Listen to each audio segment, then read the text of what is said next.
Assalamualaikum warahmatullahi wabarakatuh. Saya Nurul Mawaddah dari IAT 4B. Di sini saya akan sedikit mereview tentang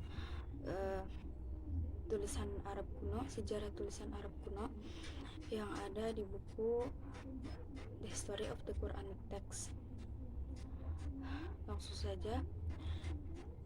Petrus Grundler, pengarang sebuah kajian tentang perkembangan skrip bahasa Arab, menyatakan bahwa semua skrip Arab berasal dari alfabet Funisia, karena bahasa Arab tampaknya yang paling jauh terisolasi.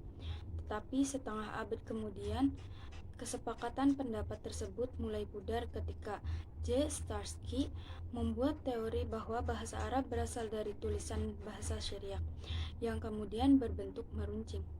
Di antara misi orientalis ada beberapa yang beranggapan bahwa umat Islam bangsa Arab tidak memiliki sistem tulisan sejak zaman kehidupan Nabi Muhammad SAW. Kata-kata Profesor Mingana menyebut, ketololan kami tentang bahasa Arab pada awal perkembangannya sama seperti ketidaktahuan kita secara pasti, apakah memiliki huruf alfabet sendiri sewaktu di Makkah maupun di Madinah.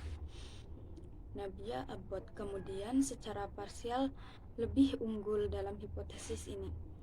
Studi tentang manuskrip Arab Kristen menunjukkan fakta yang menarik, bahwa beberapa manuskrip kuno ini lebih menunjukkan pengaruh karakter Estrangelo, walaupun tidak secara langsung melalui orang Nestorian, dari segi bentuk skripnya yang cenderung lebih mirip.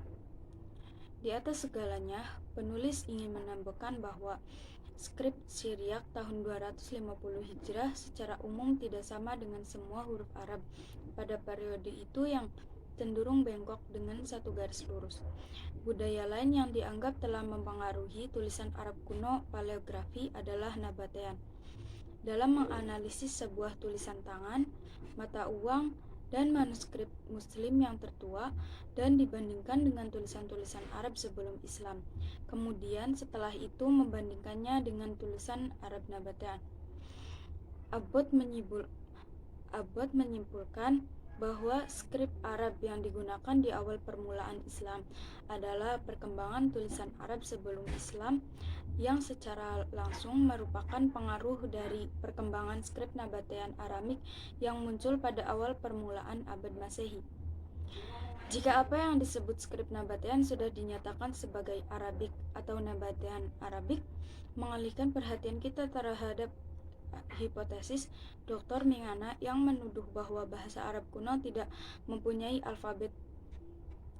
Penulis menjelaskan beberapa perkembangan inskripsi tingkat tinggi yang membuktikan fakta sebaliknya.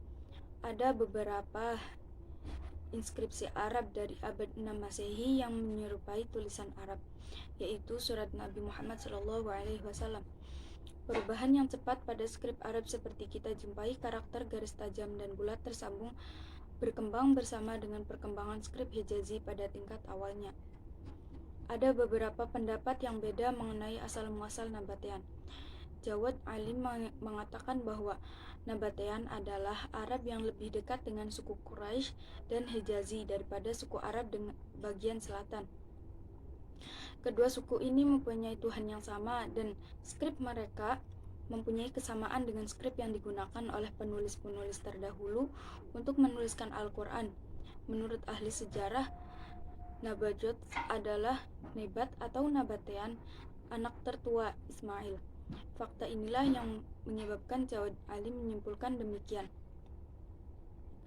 Mungkin susah membedakan karakteristik setiap style kaligrafi, tetapi kelihatannya dunia akademik modern dengan salah mengkategorikan semua style di bawah skrip Kufi telah mengimplikasikan dengan cara yang ngawur. Menurut pendapat Yusuf Lunnun, kata Kufi sekarang dipakai untuk menunjukkan semua skrip yang baris tajam yang asalnya dari dasar skrip Al-Jalil. Kemudian kita lanjut ke bab 10, yaitu tentang tulisan dan ejaan bahasa Arab dalam Al-Quran.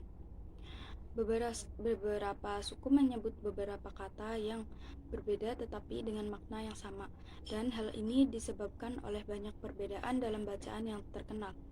Masalahnya adalah bagaimana penulis dan penyalin Arab dulu menggunakan 3 huruf ini memerlukan perhatian yang khusus.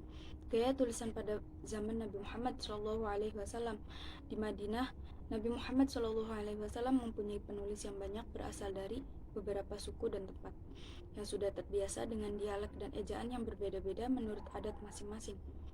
Kajian tentang ortografi Mushaf Utsmani telah banyak buku yang menyinggung tentang ejaan yang janggal dalam Mushaf Utsmani dengan lebih detail lagi, khususnya dalam menganalisis contoh-contoh ejaan yang menyeleweng.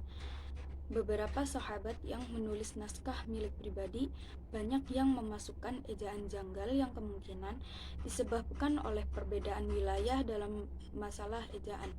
Dengan adanya bacaan yang berdasarkan tradisi belajar secara lisan, adanya kekurangan seperti ini tidak akan menyebabkan kerusakan teks kitab suci. Kalau seorang guru membaca dan murid itu menuliskannya, tetapi membacakannya dengan betul, lalu ejaan vokal yang janggal tidak mengandung pengaruh yang negatif. Penerbit modern dengan mendasarkan naskahnya kepada ortografi Mushaf Utsmani yang resmi telah menyediakan rujukan yang banyak tentang ketentuan ejaan yang berlaku pada zaman awal Islam, yaitu abad pertama Hijrah. Ini merupakan pilihan terbaik bagi semua penerbit, di mana mereka memberikan manfaat untuk media massa cetak dan merupakan sifat pendidikan modern yang telah diberi ukuran serupa. Setelah kita membahas tentang ejaan atau ortografi, sekarang kita beralih pada masalah tulisan atau paleografi. Yang pertama adalah bagian tanda titik atau nukot dalam mushaf zaman dulu. Ini adalah tanda titik yang terletak baik di atas atau di bawah guna membedakan huruf lain yang kerangkanya sama, seperti ha, kha, dan ja. Ini disebut dengan nukot al-i'jam. Sistem ini sudah terkenal pada zaman Arab sebelum Islam, atau setidaknya pada awal Islam sampai sebelum Mushaf Utsmani. Selanjutnya, kita berbicara tentang tashkil, yaitu dhammah, fathah, kasrah, atau bisa disebut dengan nuqat al-i'rab. Ini bisa berbentuk titik atau tanda yang konvensional yang disebut oleh Abu al-Aswad ad-Du'ali.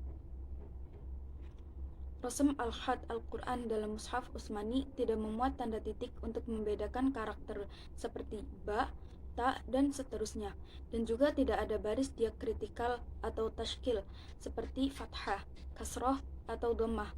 Sebenarnya ada bukti kukuh yang menunjukkan bahwa konsep tanda titik ini bukan sesuatu yang baru untuk orang Arab dan sudah diketahui sebelum Islam datang. Walaupun bagaimana, tanda titik ini tidak ada pada mushaf klasik. Sampai tahun 58 Hijrah, huruf-huruf seperti nun, kha, zal, shin, zai, ya, ba, fa, dan ta sudah diberi tanda titik guna membedakan huruf lain yang bentuknya sama. Kedua kerangka tanda titik yaitu yang sudah dikenal orang Arab sebelum Islam dan tanda diakritikal yaitu yang dibuat oleh Muslim tidak terdapat pada usaha Utsman dalam mengumpulkan Al-Quran secara terpisah dengan tidak adanya tanda titik dan konsonan ini. Untuk review bab ini segitu saja. Wassalamualaikum warahmatullahi wabarakatuh.